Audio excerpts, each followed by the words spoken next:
Amikor démonizáljuk a szüleinket, vagy démonizáljuk a párunkat, vagy a volt párunkat, akkor én azt gondolom, hogy nagyon nehéz a gyógyulás, mert megakadályoz minket abban, hogy mi felelősséget vállaljunk a saját szerepünkért ebben a történetben. Egy bántalmazott gyermek, egy igazán bántalmazott gyermek, az felnőtt korában is inkább rejtőzködő. Tehát akik verik a mellüket, és azt mondják, hogy toxikus szüleik voltak, vagy toxikus környezetben vannak, lehet, hogy nem ők az igazi bántalmazottak. Csak is a traumatizált ember traumatizál másokat. A megbocsátás az nem azt jelenti, hogy engem bántott valaki, és én hagyom, hogy utána engem bántson, hanem azt, hogy az a fájdalom engem már nem mérgez. Pont ezért kell néha a távolság, mert a traumatizált felnőttnek fel kell nőnie. És amíg ez a folyamat zajlik, addig kell a távolság. Mert különben újra traumatizálódik. Tehát, hogy akkor ki kell venni ebből a közegből. Mi Klárival mindig beszéljük azt, hogy a szeretet gyógyítja a sérüléseket, és az, hogyha te gyűlölködsz, haragszol, démonizálod a szülőt, ha te mérges vagy rá, akkor benne ragadsz egy érzelmileg mély állapotban, ahol te nem lehetsz boldog. Az a gyógyulás, amin én keresztül mentem, az a sok-sok sírás, az a sok-sok fájdalom, ami nem bánom, mert egy olyan tisztulást adott, egy olyan szeretet ébredt fel bennem feléjük, egy olyan megértés, ami másképp nem megy, tehát ezt nem lehet fejből. És azt látom, hogy a testvérem boldog, hogy az anyukám boldog, és ennél nagyobb boldogság számomra nem kell. Szeretettel köszöntünk titeket, ez itt a Tiszta Szemmel Podcast, ahol a tudomány és a spiritualitás találkozik. Én Gáli Klára vagyok, nemzetközi tréner és coach, a kapcsolatok szakértője, és ma nem ketten beszélgetünk a beszélgető partneremmel, hanem 3 vagyunk. Sziasztok, engem Andrássy Bettinek hívnak, több mint 15 éve dolgozom holisztikus pszichológusként. Sziasztok, dr. Gyurkóc Enikő vagyok, pszichiáter szakorvos és integratív hipnoterapeuta. Ma egy nagyon érdekes témát hoztunk, amiről mi nagyon sokat szoktunk Bettivel beszélgetni, és nem véletlenül hívtuk el egy nagyon kedves ismerősünket, hogy a picit tudományosabban is körbejárjuk ezt a témát, és ez a téma igazából a mérgező szülőség, ugyanis a különböző social media platformokon előszeretettel használják a mérgező toxikus szülő kifejezést, és sokszor ez több kárt okoz, mint amennyit segít, és erről szeretnénk beszélgetni, hogy mit is jelent maga a toxikus szülő, mikor használjuk, mikor nem használjuk, és hogy hogyan tudunk meggyógyulni azokból a sérülésekből, amit mondjuk egy olyan szülő okoz, aki maga is traumatizált. Ahogy mondtad, Klári, hogy nem csak, hogy használják ezt a kifejezést, hanem nagyon sokan kihasználják. És olyan szakemberek beszélnek róla, egyrészt akik nem is nagyon értenek a témához, és elkezdenek úgy címkézni embereket, hogy igazából az a címke nem is biztos, hogy megállja a helyét. Például beállítják azt, hogy mindegyik szülőd az narcisztikus, toxikus, te egy mérgezett kapcsolatban élsz a mai napig, mert olyan párt is választasz, és nem azon segítenek, hogy mindezt meggyógyítsd magadba, feldolgozd ezeket az érzelmi sebeket, hanem még jobban, még nagyobb szakadékot húznak te és a szüleid közé. Egyébként azért is akartam ezt a beszélgetést, mert ugye ezt én kezdeményeztem így 3 között, ugyanis a Kapcsolatok Akadémiájában dolgozunk a szüleinkkel való kapcsolaton. És az egyik ilyen programon volt az, hogy így kikeltem magamból, hogy tényleg nagyon kihasználják, és nem csak a szüleikkel való kapcsolatra, hanem a párunkra is. Tehát a toxikus jelző, a mérgező jelző, az most már tényleg túl van használva, és ilyenkor ugye azt feltételezzük, hogy a másik ember direkt csinálja azt, amit csinál. És ugye ezen voltam egy picit így felháborodva, hogy igazából amikor démonizáljuk a szüleinket, vagy démonizáljuk a párunkat, vagy a volt párunkat, akkor én azt gondolom, hogy nagyon nehéz a gyógyulás, mert megakadályoz minket abban, hogy mi felelősséget vállaljunk a saját szerepünkért ebben a történetben. Ugye? Tehát, hogy szoktam arról beszélni, hogy a boldogságunk a saját felelősségünk, és majd később fogok beszélni a saját tapasztalatomról is ezzel kapcsolatban, viszont mindenféleképpen el akartam mondani, hogy miért hívtam meg Enikőt ide beszélgetni, mert hogy ezután az előadás után kaptam az Enikőtől egy nagyon jó levelet, és én nagyon meg is köszöntem neki, hiszen ő pszichiáterként van jelen az akadémiában, és nagyon fontos visszajelzéseket adott nekem ebben a levélben, és azt gondoltam, hogy ezt így videóban beszéljük meg, hogy mindenki lássa és értse azt, hogy mit ért a pszichiátria, a pszichológia igazából mérgező és toxikus szülő alatt, mennyi a százaléka ennek, és hogy hogyan tudunk ebből úgy meggyógyulni, hogy ne egy áldozatnak érezzük magunkat, mert ugye nagyon nehéz úgy meggyógyulni, hogyha én azt mondom, hogy amit szoktunk beszélni, hogy ő a démon, én vagyok az angyal, tehát hogy én azt feltételezem, hogy én jó vagyok, és a másik a rossz. Úgyhogy téged kérdezlek, Enikő, hogy mit gondolsz erről? Orvosi értelemben mi nem használjuk ezt a szót, hogy mérgező szülő. Jó? Tehát, hogy ezt egy pszichológus hölgy, ugye Susan Forward kezdte el használni, és amikor ő ezt a könyvét megírta, az nagyon nagy port kavart, mert ugye addig a szülők olyan védett helyzetben voltak, tehát senki nem gondolt arra, hogy esetleg ők is hibásak lehetnek abban, hogy bizonyos felnőttek öndestruktív magatartást mutatnak, vagy önpusztítóak, és ugye innentől kezdett el ez kibontakozni, hogy igenis a neveltetésünk is benne van valahol ebben. De azt tudnotok kell, tehát mi a bántalmazó szülő szót használjuk, tehát nem használjuk a mérgező szülőt, és egy bántalmazott gyermek, egy igazán bántalmazott gyermek, az felnőtt korában is inkább rejtőzködő. Tehát akik verik a mellüket, és azt mondják, hogy toxikus szüleik voltak, vagy toxikus környezetben vannak, lehet, hogy nem ők az igazi bántalmazottak. És még egy dolog, hogy ugye úgy tartjuk, hogy 35 éves korig ér hibáztatni a szüleinket. 35 éves kor után már nem, mert hogy már annyi évet megéltünk, hogy igazán felelősséget vállalhatunk a saját életünkért. Tehát, hogy orvosi szempontból így szemléljük.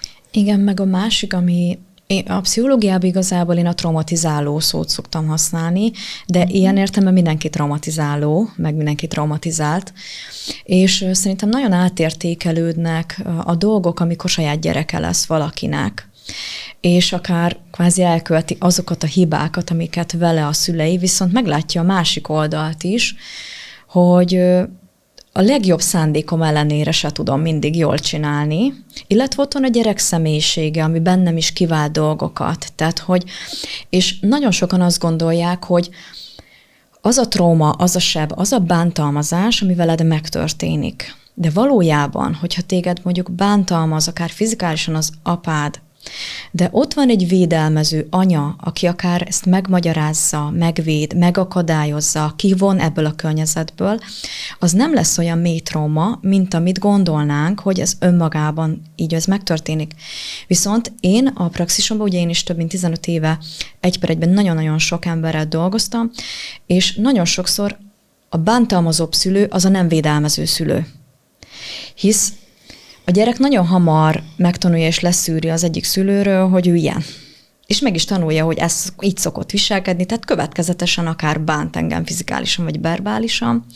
Viszont vajon sír anyám velem együtt, amikor ezt megéltem, vagy megvigasztal, vagy kivon ebből a környezetből, vagy mondjuk megmagyarázza, hogy ez nem a te hibád, és apa csak túlterhelődött, és aztán elbeszélget az apával, hogy nem kéne a gyerekkel így bánni, persze 4 szem közt, nem a gyerek előtt konfrontálódva, és nagyon sok minden, amivel olyan programokba belekerülünk, hogy belekerültél úgy, hogy egyébként nem vagy olyan súlyosan traumatizálva, de ott rád világítanak, akár azt mondják, de hát így neked mérgező volt az anyád, mérgező volt az apád, tényleg?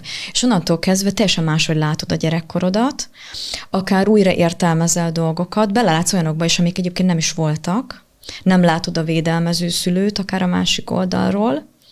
És ugye pont ezért ugye a bántást máshogy is tudjuk megélni, a traumákat máshogy tudjuk megélni, viszont, hogy mondtad, a mérgezés, a toxicitás, az egy konkrét cselekedet, tehát ha mérgez téged valaki, akkor tényleg abba egy mérget ad, te egyed meg, és te ebbe hajj bele, vagy legyen neked rossz. De az esetek legnagyobb részébe, és ugye itt most a pszichiátriát tudja erről mondani, hogy melyek azok a különleges esetek, amikor tényleg történik egy olyan, akár a szociopátia, vagy bármi, ami tényleg feltételez egyfajta szándékosságot, és nem pedig szeretetből teszek valamit, vagy mert nem tudom a saját idegrendszeremet szabályozni, és én ugye idegrendszeri szabályozással, regulációval foglalkozom, és azt látom a legtöbb szülőnél, hogy a traumatizálásnak az egyik legfőbb hátterében az áll, hogy a gyerek kialakít a szülőben egy olyan triggert, ami nyilván mivel a szülő nem dolgozik magán, ezért kialakul az a trigger, és az idegrendszer olyan állapotba kerül, ahol nem tudja regulálni, azaz korregulálni a gyerek idegrendszerét. És mondjuk, ha gyerek hisztis, a szülő attól mérges lesz, és mondjuk ebben a feszült érzelmi állapotban odaüt, csúnyát szól, vagy hosszú távú terhelés esetén igazából egyszerűen elborul a szülőnek az elméje, nincs hozzáférése a reaktív elme bekapcsolásával az analitikus elméjéhez, viszont nagyon fontos különbséget tenni, hogy mindezek után a szülő szégyeli magát, megbánja, van erről mondjuk érzete, van erről önismerete, és akar tenni, hogy ne legyen ilyen, vagy pedig vakon van, és egy ilyen énközpontú szülő alakul ki, hogy ő nem is tudja, hogy mit teszek a gyerekemmel. Tehát van benne tudatosság, vagy nincs benne tudatosság. És azért például én megfordítom azt is, hogy a mostani szülők nagyon sokat félnek attól, hogy vajon ők traumatizálják-e a gyereküket. Én is. Viszont aki már fél attól, hogy traumatizálja, az már tudatos arra sokszor, hogy nem. De nem tudjunk a gyereknek steril gyerekkort adni, meg nem is szabad. Itt szerintem egyébként nem az a probléma, hogy az is probléma, hogy hogyan nevezzük, ugye? Tehát, hogy ahogy te is mondtad, hogy nem hívjuk így, hogy mérgező, meg toxikus. A másik probléma ezzel az, hogy ugye a reklám miatt, a hirdetések miatt, a videó megtekintések miatt ugye ezt túlhasználjuk, és ilyenkor az történik, hogy a felelősséget nem vállaljuk fel a saját életünkért, ugye ahogy Enikő is mondta, hogy 35 év után már ott már az van, tehát hogy ott már, amit főztél magadnak, ott már az van, hogy igazából mit kezdtél ezzel. És ugye nagyon sokan, amikor kitettem ezt a videót, mert ugye ez abból indult, hogy volt a TikTokon egy hölgy, aki kiírta, hogy volt egy ilyen trend, és egy ilyen zenés videó, és kiírta, hogy ő nem tudom hány éve nem beszél a szüleivel. És mivel az elmúlt 16 évben nagyon mélyen beleástam magam abba, hogy a kapcsolati dinamikák, a szüleinkkel való kapcsolat, a belső gyermekünk állapota milyen hatással van az egész életünkre, ezért ez volt az, ami nekem ilyen szívszorító volt, hogy ő nem tudja, hogy mit tesz magával. És akkor kitettem egy videót, és sokan aláírtak, hogy dehogy az én szüleim is, meg ilyen bántalmazó, meg olyan bántalmazó, meg amolyan bántalmazó, és ugye én nem tettem ki ezt a nagy nyilvánosság elé, de ti tudjátok, hogy nekem a gyerekkorom eléggé bántalmazó volt. És én nem mondom azt, hogy mérgező és toxikusak voltak a szüleim, bár biztos, hogy csinálhatták volna másképp, megdolgoztam azt, amit meg kell dolgozni, és nekünk ez odáig fajult egyébként, ugye, hogy az édesapám egyébként egy énközpontú ember is volt, tehát ő azért nagyon manipulatív volt, nem mindig mondott igazat, nagyon szerette a nőket, tehát hogy nem is volt egy hűséges fajta, és ugye mivel alkohol problémái voltak, ezért mindig azt mondták róla, hogy ő egy nagyon kedves ember volt a külvilág felé, de akkor abban a pillanatban, ahogy ugye az alkoholt lenyelte, ugye előjött az igazi énje, és akkor nagyon erőszakos emberré vált. És ez azt hozta magával, hogy az életem első 10 éve az abból állt, hogy vagy a mentő volt kint, vagy a rendőrök, vagy azt láttam, hogy a szüleim egymásnak mennek, vagy az, hogy ugye minket próbáltak meg szabályozni, néha ugye fizikálisan, elég sokszor, és ugye ez odáig ment, hogy az anyukám elment a rendőrséghez dolgozni, és végre volt mögötte egy olyan védelem, amikor azt tudtam mondani az édesapámnak, hogy elég. Tehát minden alkalommal, amikor el akart válni az anyukám, akkor az apukám vagy ajándékokkal halmozta el, vagy öngyilkossági kísérleteket csinált, tehát hogy végtelenül tudta manipulálni a környezetét, és tulajdonképpen én dolgoztam tavaly egy hölgyel, és ezen dolgoztunk sokat, ugyanis nekem egyik nap volt apukám, másik nap nem volt apukám.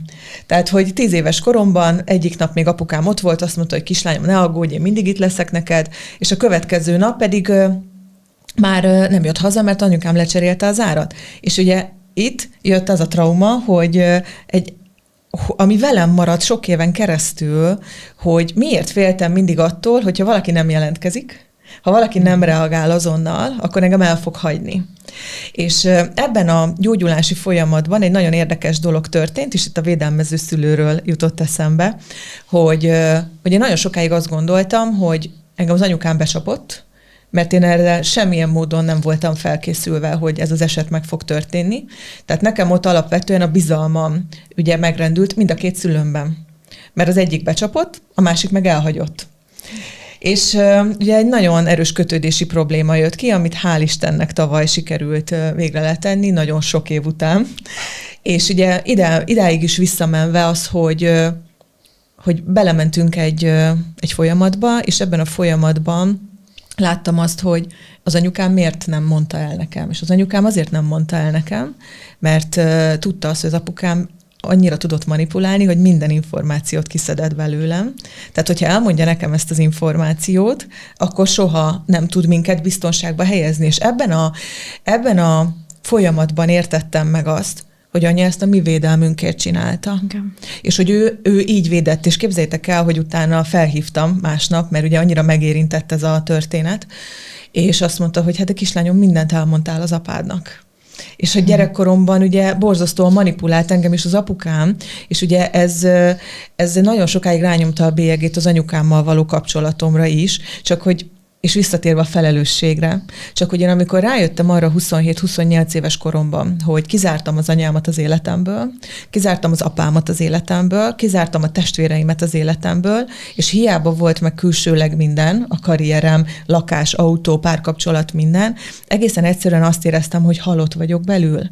És hogy az én apukámra tényleg lehet mondani azt, hogy én központú szülő, tehát hogy bántalmazó szülő, meg ugye anyukám is, ahogy az ADHD-mat próbálta ugye kezelni, de hogy mégsem mondom ezt rájuk, mert felelősséget vállaltam azért, ami velem történt.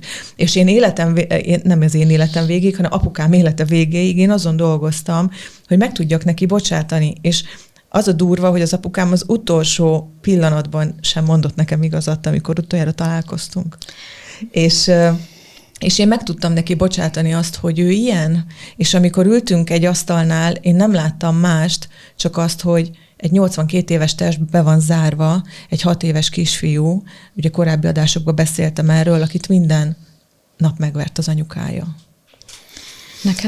Nekem volt egy olyan érdekes dolog, ami szerintem több kliensemnél is azóta visszatér, és itt ugye szokták akár mondani, hogy most ez áldozathibáztatás, de mégis valahol egy tanulság a jövőre nézve azt gondolom, hogy én is, amikor apukámnak egyszer így jól elmondtam, hogy nekem mi volt rossz, mi hiányzott, és tényleg egy ilyen kiabálásban, de azt érzem, mindent kimondtam így egyszerre, akkor csak annyit mondott, hogy hát ezt nem is tudtam, hogy te így érzel. És akkor jöttem rá, hogy basszus, elkezdtem visszaemlékezni, hogy nekem volt vele bajom, de nem mondtam.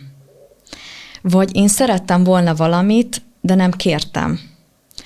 És ugye nagyon sokszor nyilván ezt is a szüleink akár megtanítják, hogy a mások érzéseire figyelj a saját magadéra, vagy nem mondhatod el mindig, amit akarsz, vagy ami bánt. De ugye ezzel le is állunk aztán gyerekként, és ahogy növünk le, tínédzserként már nem is próbálkozunk. Viszont nagyon sokszor a szülő nem is csak azért bánt, vagy akár nem ad meg valamit, mert nem akar, hanem már nem is éber rá, vagy mi magunk se kérjük. És én dolgozok úgy emberekkel, hogy mondjuk hozzámer a lánya, aztán meg mondjuk elkezd az anyuka is terápiába, és annyira más megvilágításban van a kettő, hogy mondja is, hogy de ha tudtam volna, hogy neki több simogatás kell, megsimogattam volna, de annyira el voltam a teendőimmel, a testvérével, a problémás férjemmel, stb., hogy nem vettem észre, hogy a gyerekemnek erre szüksége van, és ez már vissza nem tudjuk csinálni. De például egy jó példa volt erre, hogy hibáztattam a volt páromat, hogy mert nem jött velem egy másik városban élni. De igazából nem is kértem, hogy léci, gyere velem, és lakjunk ott, hanem így valahogy úgy mondtam, hogy ő értse azt, hogy én mit akarok. És ezt a mintázatot szakítottam meg, és kérem, hogy szakítsák meg a klienseim is, hogy már most nem az van, és most mondhatod apukádnak, hogy mit szeretnél, vagy anyukádnak, hogy mit szeretnél, vagy hogy mi bánt. És nagyon sokszor, ha elkezdjük kijelölni a határainkat, akkor nem történik már ugyanaz meg. Mert lehet, hogy egy csomószor az a bántalmazó szülő nem is tudja, hogy neked valami rossz, és itt tényleg nem a szélsőséges esetekre gondolok, hanem olyan folyamatos bántásokra, akár egy csendelverésre, de mi van, hogyha megértjük a másikat is, hogy mik az ő védelmi mechanizmusai az anyának. Én egyszerűen nem tudok ordibálni, nem vagyok ilyen típus. Én soha nem fogom verbálisan bántalmazni a gyereket, de nagyon hűvös tudok lenni, és azt érzem, hogy nem érzek semmit, is kivonodok, mert az én sérülésem az, hogy ilyenkor egyszerűen lezárok. De én elmondom mindig a lányomnak, miután ez megtörténik, meg amikor beszélgetünk, hogy ki milyen a családba, hogy anya, ha nincs jól, ő ilyen lesz. Te meg, ha nem vagy jól, te csapkodsz, hisztizel. És mind a kettő tök oké, mert mások vagyunk. És ha nekem is akár mondta volna valaki, hogy nem rossz az apád, csak ő egyszerűen érzelmileg hűvössé válik, amikor így meg így, akkor nem sérültem volna annyit ebben. Itt most mindenképpen szót kérek, jó? Mert hogy orvosi értelemben ez az elég jó szülő kategória. Igen. Tehát, hogy nem vagyunk tökéletesek, és igenis hibázunk, mindenki hibázik a gyereknevelés folyamatában. Jó, tehát, hogy egy hűvösség az megoldható utólag. Egyébként egy bántalmazás is megoldható és feloldható, és ez egy nagyon-nagyon fontos dolog. Igen. És ez csodálatos, Klári, amit te végigvittél, mert hogy egy ennyire bántalmazó apához vissza tudtál menni, és meg tudtál bocsájtani, ez példaértékű, és nagyon nagyszerű dolog, de hogy tudnunk kell, hogy egy igazi bántalmazó szülő az nem engedi meg a gyerekének, hogy igaza legyen. Az a saját szükségleteit próbálja a gyerekbe beletáplálni, és nem engedi meg az önállósulását. Tehát fogva tartja minden lehetséges eszközzel. Tehát amikor egy majdnem 50-es hölgy szorong, és nem meri felhívni a szüleit, és 2 napig készül rá, mert attól tart, hogy mi lesz, ha betegek, és neki le kell mennie, és ápolnia kell az anyukáját, mert generációk óta ez a családi minta, és hogy hát ő hogy hagyja ott a saját családját, mert hogy neki akkor oda le kell mennie. És hát a 21. században élünk, de hogy ő annyira szorong, mert ez annyira be lett vésve az ő fiatal gyermekkorában, hogy ő tartozik nekik. Igen. Mert hogy ő azért született, hogy kiszolgálja a szüleit. Na most ez az állapot az, amit nevezhetünk már toxikusnak. Jó? És itt már például akár gyógyszeresen is be kell avatkozni, hogy alkalmassá tegyük ezt a szorongó, egyébként teljes életet élő családanyát arra, hogy szembenézzen ezzel a fajta gyermeki bevésődéssel, hogy ő tartozik a szüleinek. Igen, tehát amellett nem szabad elmenni, hogy vannak súlyosan bántalmazó szülők, csak amikor a social média tele van ezzel a mérgező toxikus szülővel, nagyon sok esetben, szerintem a legtöbb esetben nem erről van szó. És hogy azt akartam még kérdezni, hogy ugye mik azok az esetek, amikor te pszichiáterként mondjuk azt javaslod, hogy no contact.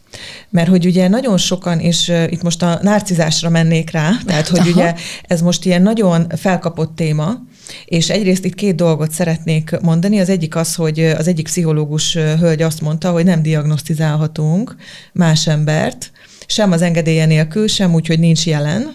Teljesen egyetértek. Tehát amikor azt mondjuk, hogy nekem narcisztikus a párom, az anyám, meg bárki, tehát azt nem mondhatjuk, tehát szerintem ugyanígy nem mondhatjuk azt, hogy mérgező szülő, mert azzal is úgymond diagnosztizáltuk őt. Tehát, hogy ugye ez nagyon fontos. És ugye amikor megjelenik ez a narcizmus, akkor ugye jönnek ezek a szakértők, akik mindenhez is értenek, és azt mondják, hogy no contact. És ugye amikor látjuk azt, hogy nem minden esetben, tehát ott vannak az elég jó szülők, sőt, vannak olyan tipikus példák, mint én is, hogy meg lehet gyógyítani ezt a kapcsolatot. Tehát nekem is én azt gondoltam, hogy no contact működik, meg működött egy darabig, amíg nem vettem észre azt, hogy én magamat bántom ezzel, mert mutogattam, hogy az anyám jobban szereti a testvéremet, az apám ilyen, és igazából ott mutogattam a páromra, hogy te nem teszel engem boldoggá, igaz? És holott ez az én felelősségem volt. Viszont vannak sajnos olyan bántalmazó szülők, ahol muszáj. Hogy mik ezek a példák, csak hogy tegyük tisztába, hogy mindenki be tudja magát sorolni oda, hogy a no contact a megoldás, és hogy abból, hogyha valakit mondjuk súlyosan bántalmaznak, abból hogy tudunk kijönni. Oké, szóval példákat mondok, jó? Mert hogy akkor rögtön el tudjuk helyezni, hogy mondjuk mi az, ami tényleg bántalmazó. Volt egy fiatal férfi páciensem, nagyon sikeres volt a szakmájában, szuperül teljesített, a párkapcsolataival voltak problémák, ezzel fordult hozzám, és nyilván elég hamar kiderült, hogy az édesanyjával voltak problémái. El tudott jönni otthonról, tehát, hogy azt még engedte a család, hogy ő kilépjen, legyen saját otthona, de mondjuk amikor a választásokra került a sor, és ő nem úgy szavazott, ahogy az anyukája ezt kérte, vagy elvárta, az édesanyja kitagadta. Tehát, hogy ez mondjuk egy súlyos állapot, és itt nem is a páciens zárta le a kapcsolatot, hanem egyszerűen a szülő úgy érezte, hogy elveszíti a befolyását a gyerek felett. Innentől kezdve nem szolgálja a gyerek az ő érdekeit, tehát akkor megbosszulja. És azt hiszem, hogy ez egy nagyon fontos szó, hogy a toxikus szülők, azért akkor használjuk ezt, hogy egy kis különbség legyen. Tehát a toxikus szülő az megbosszulja azt, ha a gyerek nem úgy viselkedik, hát itt fiatal felnőttről van szó, ha nem úgy viselkedik, ahogy ő azt elvárja. Mondok egy másik példát. Egy fiatal hölgy olyan szorongásos rosszul léte volt, hogy kórházba került, és mivel semmiféle pszichiátriai előzetese nem volt, tehát, hogy utána ő szerette volna ezt helyre tenni, hogy mi történt vele, és így került hozzám.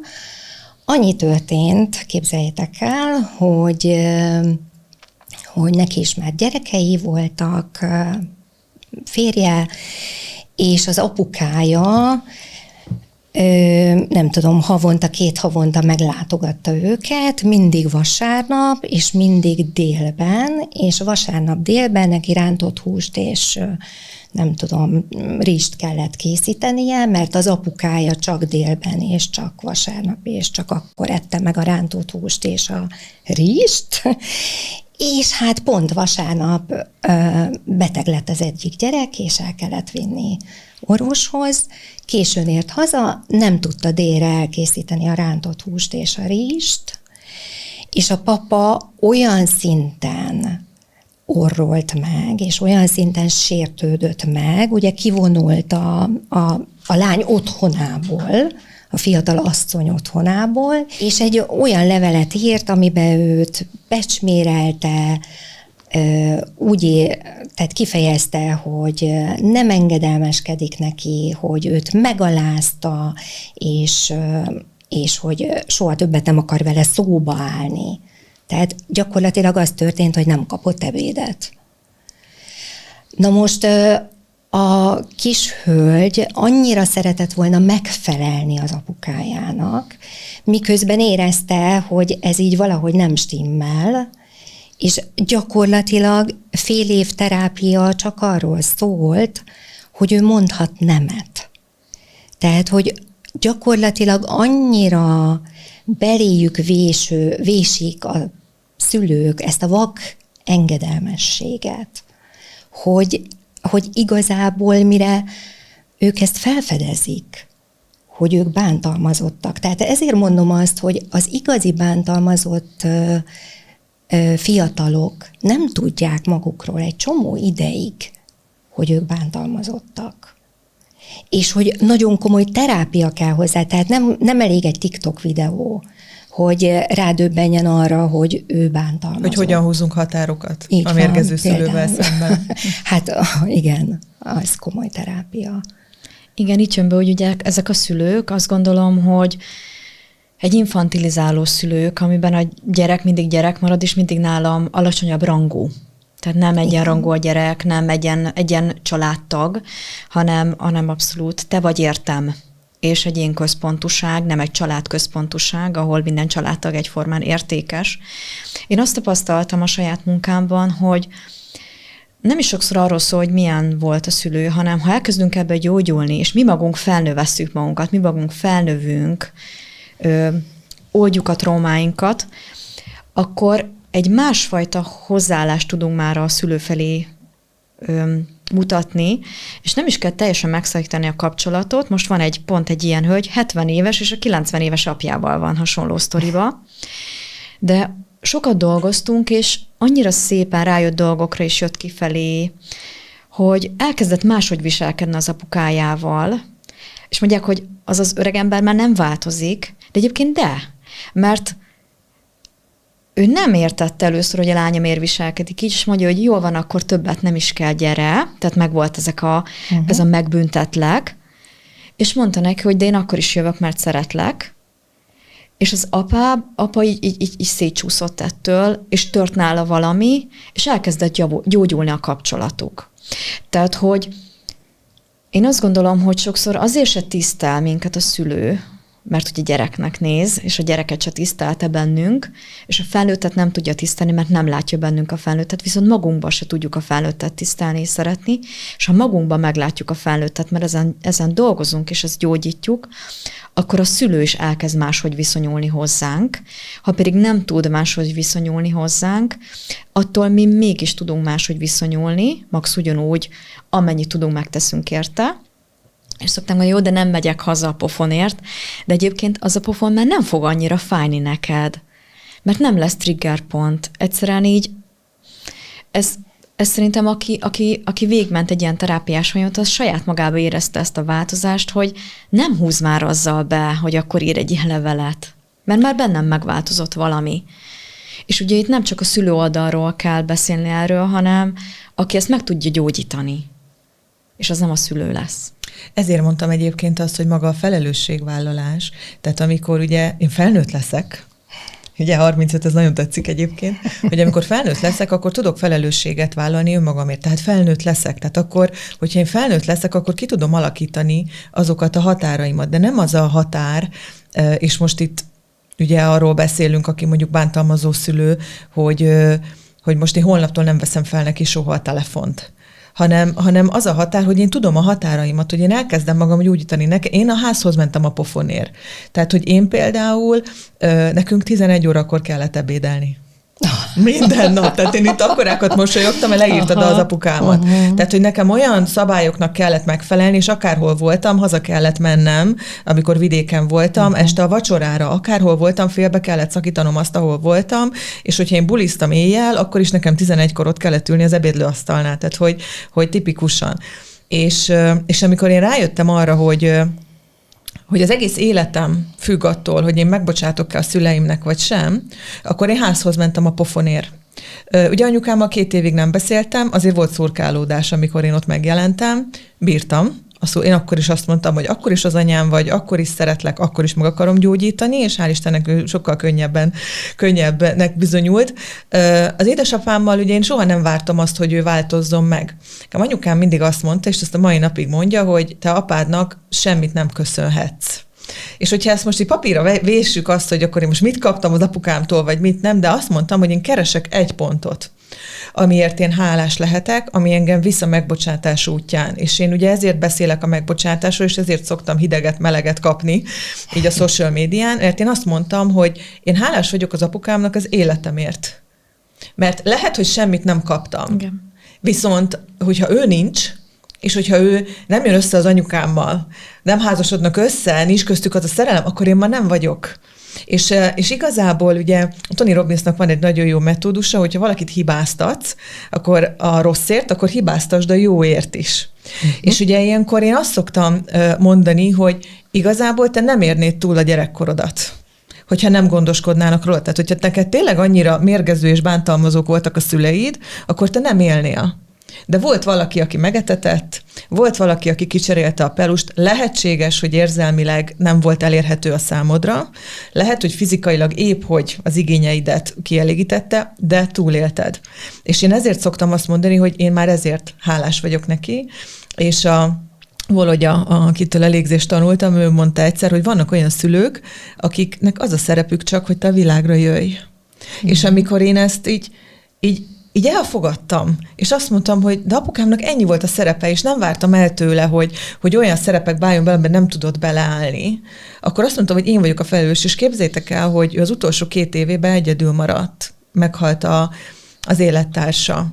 Hát ezt senki nem látta jönni egyébként, hogy ez így fog alakulni. És én voltam az apukám mellett abban a 2 évben. És én tükörbe tudok nézni úgy, hogy mindenben segítettem neki abban a 2 évben, amiben tudtam, és úgy tudott elmenni az apukám, hogy a lehető legnagyobb szeretetben és áldásban. Megérdemelte? Ki a bíró? Okay. Ki mondja azt, hogy egy szülő mit érdemel? És hogy mindig, amikor beszélgetek valakivel, hogy így viselkedik az anyukám, meg úgy viselkedik, persze vannak határok. Tehát én is mondtam apukámnak nemet egy idő után, mondtam azt, hogy figyelj apa, 37 éves vagyok, nem beszélhetsz így velem, nem mondhatod ezt. Tehát le kellett vele ülnöm, és elmondtam neki egyébként, hogy te tudd azt, hogy én azért vagyok itt, mert én itt akarok lenni. És nem azért, mert az apám vagy, és nem azért, mert te bármit kérsz tőlem, és mondtam neki, hogy légy szíves, te legyél hálás azért, mert én itt vagyok. Mert hol a többi gyereked? És hogy én vagyok az, aki itt vagyok, és emlékszem, hogy akkor így el is gondolkodott rajta, és onnantól kezdve picit másképp. De nekem kellett odaállni. Tehát nekem kellett a határ, és nem az volt a határ, hogy nem mentem. Hogy néznék tükörbe? Most, hogy nem voltam ott az apukám mellett az utolsó években. Ki érdemli azt, igaz? Lehet, hogy gonoszak, ugye szeretjük ezt mondani, de igazából csak is a traumatizált ember traumatizál másokat. És hogyha ezt megértjük, amit említettél te is, hogy ez generációs, hogy csak mi tudjuk megállítani ezt. És nem azzal, hogy soha többet nem veszem fel neki a telefont, vagy kizárom az életemből. Persze, vannak is erről, majd beszélj kérlek, hogy mik azok, amikor ezt tényleg meg kell húzni, ezt a határt, illetve azt, hogy hogyan tudunk elindulni a gyógyulás felé, mert a gyógyulás az bennünk történik mindig. Az nem attól függ, hogy én most, ugye, mert a megbocsátás az nem azt jelenti, hogy engem bántott valaki, és én hagyom, hogy utána engem bántson, hanem azt, hogy az a fájdalom engem már nem mérgez. Így van, pontosan. Jó, és pont ezért kell néha a távolság, mert a traumatizált felnőttnek fel kell nőnie. És amíg ez a folyamat zajlik, addig kell a távolság. Mert különben újra traumatizálódik. Tehát, hogy akkor ki kell venni ebből a közegből, hogy ő felnőhessen, és meg tudja védeni magát. Mert ha már meg tudja védeni magát, akkor vissza lehet engedni. És akkor el lehet kezdeni ezt a kapcsolatot. Én is úgy hívom, hogy reset, hogy újra indítasz egy másfajta kapcsolatot a szülőddel, és jegeled addig. És ugye itt én azt gondolom, hogy a szavaknak nagyon nagy jelentősége van, bár eleve, hogyha valakinek azt mondjuk, hogy édesanyád, és rögtön benned egy ilyen harag gerjed, mert amúgy meg lehet úgy szólítod, hogy szülőanyád, mert tényleg csak annyit adott, hogy az életedet, és nem sokkal többet kaptál tőle, főleg akiről lemondtak. Tehát, hogy ott már tényleg nem kapott többet, mint az életét. De hogy ha ezzel óvatosak vagyunk, és nem ülünk fel arra a lóra, hogy ja, velem rosszul viselkedtek, na, az már toxik, és mérgező, és már narcisztikus, mert ilyen értelemben akkor rám is, vagy bárkire lehetne mondani, akik ilyen aktívan traumatizálódó típusok, hogy ha ő nem szorong, hanem mondjuk ő az agresszor, és akkor, hogy ő lesz a bántalmazó, vagy ő lesz a narcisztikus. Tehát, hogy és kicsit megnézni azt, hogy ki mondja, aki ezeket mondja. Van-e tapasztalata benne? Dolgozott már X számú emberrel? Végzett terápiát? Vagy tehát, hogy csak egy valaki, aki megélt traumát, és biztat másokat arra, hogy szakítsd meg a szülőddel a kapcsolatot, mert akkor leszel jól. Nem mindegy, hogy kire hallgatunk, viszont most nagyon sokan beszélnek erről a témáról, és ugye ez a podcast is azért van, hogy egy picit tiszta szemmel rálássunk ezekre a területekre, hogy ne dőljünk be annak, hogy mindenki narcisztikus, mindenki toxikus, aki hozzád nem volt épp úgy jó, ahogy azt te szeretted volna, vagy megérdemelted volna, hanem lehet akár tényleg egy elég jó szülő volt, és újraértékelheted az egész gyerekkorodat, vagy éppen volt bántalmazás, de mondjuk azt te fel tudod dolgozni oldásokkal, és nem azért nem engeded be anyukádat, mert bánt, hanem mert te azzal a bántással nem tudsz mit kezdeni. Mert onnantól kezdve beengeded, és nem tud rád hatással, nem tud bántani, és lehet ő maga se akar jönni, mert nem tud rajtad fogást találni. És hogy nyugodt tudsz-e maradni, nyilván az, én ugye, mi Klárival mindig beszéljük azt, hogy a szeretet gyógyítja a sérüléseket, és az, hogyha te gyűlölködsz, haragszol, démonizálod a szülőt, ha te mérges vagy rá, akkor benne ragadsz egy érzelmileg mély állapotban, ahol te nem lehetsz boldog. De kell harag ahhoz, hogy elindíts egy folyamatot, kell egy jegelés ahhoz, hogy ahol megsérültél közegben, ott nem tudsz gyógyulni. Tehát ezek kellenek, de ezek mind a kvázi gyógyulásunk része. Egy bántalmazott embernél teljesen mindegy, hogy hívjuk a szülőt. Tehát én beszéltem olyan bántalmazottal, aki édesanyának és édesapának szólította őket, és mindezzel olyan harag járt együtt, hogy a bántalmazott embereknél muszáj, hogy ezek a negatív érzések kijöjjenek. Tehát, hogy ennek kell teret adni elsősorban, mert hogy ők arra lettek szocializálva, hogy ők ezeket nem élhetik meg. Hogy ez csak a szülők kiváltsága. Ugye haragudni csak apa haragudhat, te nem haragudhatsz, hát hogy jössz ehhez.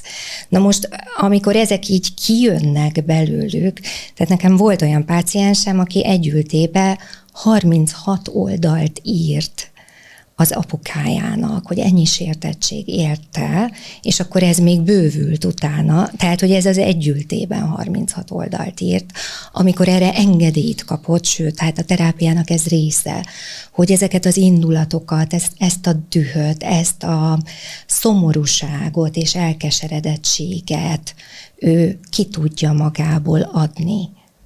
És egyébként ugye te ott vagy az akadémiában. Igen.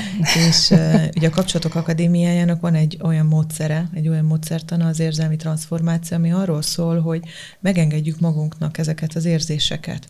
És hogy nekem sem úgy sikerült megbocsátani az apukámnak, hogy én eldöntöttem, hogy meg akarok bocsátani, és akkor mentem, és kaptam a pofonokat, és megbocsátottam, hanem ez abból állt, hogy én több mint 10 éven keresztül több ezer papírzsebkendőt sírtam el, és nekem meg kellett neki bocsátani az ütéseket, azt, hogy ő nem volt ott érzelmileg, azt, hogy ő hazudott. A legnehezebb egyébként az volt azt megbocsátani, hogy tönkretette a családomat, hogy az anyukámat hogy traumatizálta, hogy a testvéremet, és igazából én azt vettem észre, hogy az a gyógyulás, amin én keresztül mentem, az a sok-sok sírás, az a sok-sok fájdalom, ami nem bánom, mert egy olyan tisztulást adott, egy olyan szeretet ébredt fel bennem feléjük, egy olyan megértés, ami másképp nem megy, tehát ezt nem lehet fejből.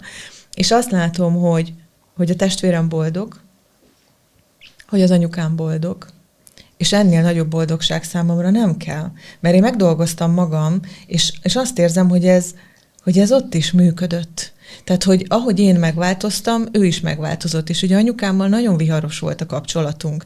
Viszont ő a legjobb barátom. És ez másképp nem történt volna meg, hogyha én nem hozom fel az összes fájdalmas érzést, amit ő okozott nekem azzal, hogy ő is traumatizált volt, de nem felmentettem. Nem felmentettem, hanem én megéltem ezeket, beleléptem az ő cipőjébe, átéltem azt, amit ő átélt, és onnantól kezdve, már nem tudtam őt hibáztatni, onnantól kezdve, szeretetre visszatérve, onnantól kezdve én úgy döntöttem, hogy ez az élet annyira rövid, kiszámoltam, matek, én meddig fogok élni, a szüleim meddig élnek, és abban a pár évben mit választok? És én azt választottam, hogy a lehető legtöbb szeretetet adni nekik, ami nekik soha nem volt. És ez néha azt jelenti, hogy néha én vagyok az anyukámnak az anyukája egyébként, de hogy nem is szereti egyébként, hogy nagyon okoskodok, de hogy nagyon jóak, olyan szinten tudunk megbeszélni dolgokat, olyan szinten tartjuk a határokat egymással kapcsolatban. Nem csak ő tartja az én határaimat, én is az övét. Tehát ez is nagyon fontos, hogy amikor azt mondja, hogy jó van, gyerekeim, most már hagyjatok békén, most már elég volt már a belőletek, akkor tudjuk, hogy most őt békén kell hagyni. Tehát, hogy megvan köztünk most már az a feltétel nélküli szeretet és elfogadás, amire én mindig vágytam, de ez belőlem indult. Tehát ez nem úgy volt, hogy én leültem, és listát írtam anyunak arról, hogy figyelj, anya, ebbe meg ebbe változzál meg. És pont jövő héten megyünk együtt Párizsba, egyszerre. Az a mi időnk, és ilyenkor mindig letesztelem azt, hogy hol tartunk. Ebben a folyamatban össze vagyunk zárva 4 napig. És már az utolsónál is azt mondta nekem, hogy annyira jól érezte magát. És mindig azt mondom, ugye én is, hogyha azt érzed, hogy most meg vagy gyógyulva, vagy meg vagy világosodva, akkor menjél haza, és töltse 2 hetet a családoddal, mert fel fogja hozni ezeket a dolgokat. De mindenképpen érdemes szerintem a felelősséget vállalnunk. És ugye, ahogy mondtad, hogy nem szabad megspórolnunk ezt az utat, amiben fáj, felhozom, rájövök, kísérem magam, távolságot tartok, tehát ez mind beletartozik, és ugye ezért károsak nagyon az olyan TikTok videók, hogy mérgező, zárd el. Nem kell az neked, és te boldogabb leszel, hogyha ezeket így kizárod, nem dolgozod meg, nem is kell megdolgoznod, hanem ő a rossz, te vagy a jó, és igazából, de mégis érzed, hogy nem érzed jól magad. És szerintem le lehet tesztelnünk saját magunkat, hogy milyen a párkapcsolatunk, milyen a kapcsolataink másokkal, mennyire érezzük magunkat boldognak, sikeresnek, mennyire vagyunk biztonságba, mennyit kompenzálunk, vagy éppen milyen érzelmi, vagy akár testi tüneteink vannak. Nagyon-nagyon egységben van azzal, hogy mennyire vagyunk így egybe, és azáltal mennyire vagyunk kvázi magunkba jóba a szüleinkkel. Tehát az a belső gyerek tud-e vele kapcsolódni. Mert tényleg lehet az, hogy akár a szülő zár ki, mert nem tud azzal az új gyerekkel, emberrel kapcsolódni, akivé te válsz, és nem kér belőled, akár én is dolgoztam olyanokkal, akiket kitagadtak, és ő attól mindig ugyanúgy elküldi karácsonykor, hogy boldog karácsony, mert ugyanez, hogy hát most amit én adok, az nem függ attól, amit ő visszaad nekem, de hogy ez évek munkája. És mindig ott lesz az a kvázi apasebb, anyasebb, triggerelődök rá, de már nem határoz meg engem. Én onnan tudom mindig, hogy jól haladunk, amikor eltűnnek a negatív érzések. Tehát amikor már eltűnik a hibáztatás, és eszébe jut egy jó élmény. Oké? Mert hogy mindig a negatívak vannak fölül, nagyobb az erejük. Tehát előbb a negatívnak ki kell jönnie, és amikor végre előkerül egy jó élmény a szülővel, na, akkor tudom, hogy révben vagyunk. Tehát, hogy innentől kezdve gyógyulunk. De ehhez igenis felelősségteljes felnőttnek kell lenni, hogy utána visszamenjünk azokért a pofonokért, amikre már nem úgy reagálunk, mint gyerekként. Egy utolsó kérdés hozzád. Te miért vagy az akadémiában? Ez egy kicsit hosszabb válasz lesz, jó? De próbálom röviden. Azért, mert egy olyan módszerrel dolgozol, Klári, ami teljesen egyedülálló. Oké? Hipnoterapeuta vagyok, imádom a módosult tudatállapotokat, tehát ez lehet relaxáció, imagináció, mindenféle, de én csak a páciensnek az érzéseivel, tudásával tudok foglalkozni. Oké? És te egy olyan transformációs technikát alkalmazol, amivel nem csak magamat látom, hanem bele tudok lépni másnak a cipőjébe. Na most ez azért nagyon fontos és zseniális egyébként, mert hogy a pszichodráma volt az első, ami egy-egy traumatikus élményt, vagy egy problémát 3 dimenzióba helyezett. Tehát azt vették észre, hogyha az én problémám megjelenik egy színpadon, mondjuk, és lejátszák, akkor fel tudom venni a szereplőknek a nézőpontjait, és hiába én csak nézem, vagy egy szereplő vagyok, megjelenik a másiknak a nézőpontja. És utána jött a családállítás, igen, akik megjelenítették azt a morfogenetikai mezőt, amiben ezek a történések voltak. Tehát, hogy teljesen vakon szereplők le tudják azt hívni, hogy ez az anya akart-e téged, hogy szeretette az apát, hogy volt-e valami a családban, amit eltitkoltak, stb. Na most, és itt érzem a tudomány és a spiritualitás találkozását, hogy például Magyarországon nincs elismerve még a családállítás pszichoterápiás módszernek, mert hogy ezzel a morfogenetikai mezővel még tudományosan nem tudnak mit kezdeni. És hogy jön Gáli Klára, és havonta csinál egy olyan transformációs folyamatot, ahol én bele tudok látni az én kis személyes családállításommal, mondjuk az apukámnak a lelkületébe, hogy ő miért hozta azt a döntést, vagy az anyukám, vagy a testvérem, vagy a szerelmem. És hogy ez zseniális. Úgyhogy én nagyon köszönöm ezt a lehetőséget, és hogy elhoztad nekünk ezt Indiából, mert hogy ezt a nyugati pszichológia, pszichiátria, pszichoterápia még nem tudja. Tehát nem merjük alkalmazni. Tehát a családállítást is ugye nagyon sok szakember végzi már, mert tudjuk, hogy működik, de nincs a helyén még, nincs elismerve. Reméljük, hogy ez változni fog. Igen, én több mint 15 éve tartok családállításokat, és szoktam mondani, hogy az én általam egyik legjobban elismert módszer arra, és én is azért kezdtem el ezzel foglalkozni, mert nekem is egy olyan segítséget adott a saját életemben, amivel nem tudtak korábban segíteni mások, és látom az embereknél, hogy már csak azzal is jó, hogy látja kívülről, hogy az apukája mit érzett, és hogy ők mondjuk, hogy nem azért nem akarták, mert épp nem akarták, hanem mennyire rettegett akkor, amikor ott majdnem megszületett a gyerek. Tehát, hogy így hihetetlen. Viszont van egy másik, ami egy olyan oldás, amivel dolgozom, egy belső énrész oldásnak hívom úgy, hogy nem kell tudnod például, hogy mi történt veled, vagy hol bántottak, de meg tudja kapni úgymond a belső gyerek részeid, mert több ilyen van, amit nem kaptál meg, és el tudjuk venni tőle azokat, amikkel meg bántották, és új idegi kapcsolatot tudnak létrejönni egy oldás után, és ez is annyira hihetetlen volt, amikor először egy ilyet átéltem, hogy ott képzeld el magad előtt az 5 éves gyereket, aki voltál, és fizikális azt mondjuk, vedd el tőle a bizalmatlanságot, és megfogod, elveszed, bedobod a tűzbe, és mit vennél még el, és mit adna az a gyerek neked oda. És ott azért is tudsz ugye ezzel dolgozni, mert nem vagy bevonódva érzelmileg, mert ez a külső gyereket gyógyítod, nem retraumatizál, mint ahogy nagyon sok oldás. És ugye következő témánk lesz az idegrendszeri kimerülés, hogy valakinél miért nem működnek az oldásuk, ezzel fogjuk folytatni. Igen, ezt akartam mondani, hogy ugye mindenkinél más működik.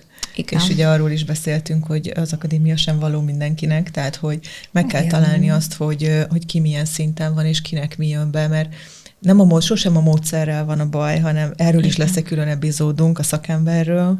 De a TikTok videóból tanulás, azt szerintem senkinek nem biztos. Senkinek nem javasoljuk egyébként, tehát hogy tényleg mindenki meg tudja találni azt, hogy mi az, ami számára a megfelelő dolog, és nincs olyan, ami szerintem mindenkinek működik.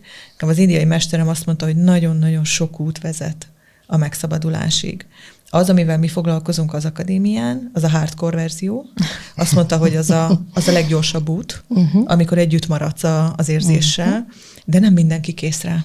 És ugye ezt kell megtalálni, és ezért vannak fantasztikus szakemberek a piacon, tehát soha nem azt mondjuk, hogy egy módszer működik, és akkor az a tuti, meg gyere hozzám, majd én mindent megoldok. Erről fogunk külön majd beszélni. Úgyhogy köszönöm szépen, Enikő, hogy eljöttél, és hogy beszéltünk erről, és hogy elküldted nekem azt a levelet. Én köszönöm a lehetőséget. Mert azt gondolom, hogy nagyon sokat adtunk szerintem ezzel a beszélgetéssel. Igen, egy kicsit tisztába tettük, azt gondolom, ezeket a kategóriákat. Reméljük, hogy nagyon sokat kaptatok ettől a videótól, és hogyha úgy érzitek, hogy segítene másoknak, akkor osszátok meg, mert azt gondolom, hogy ez az autentikus tudás, amit szeretnénk eljutatni, mert a TikTok videókból nem fogtok traumákat oldani, és hogyha van kérdésetek, van olyan téma, amiről szeretnétek, hogy beszéljünk spirituális és tudományos szempontból, akkor egészen egyszerűen küldjétek el nekünk a különböző elérhetőségeinkre, és be fogjuk hozni témának. Úgyhogy köszönjük szépen, hogy velünk voltatok, és folytatjuk nem sokára. Köszönjük, sziasztok! Köszönjük, sziasztok!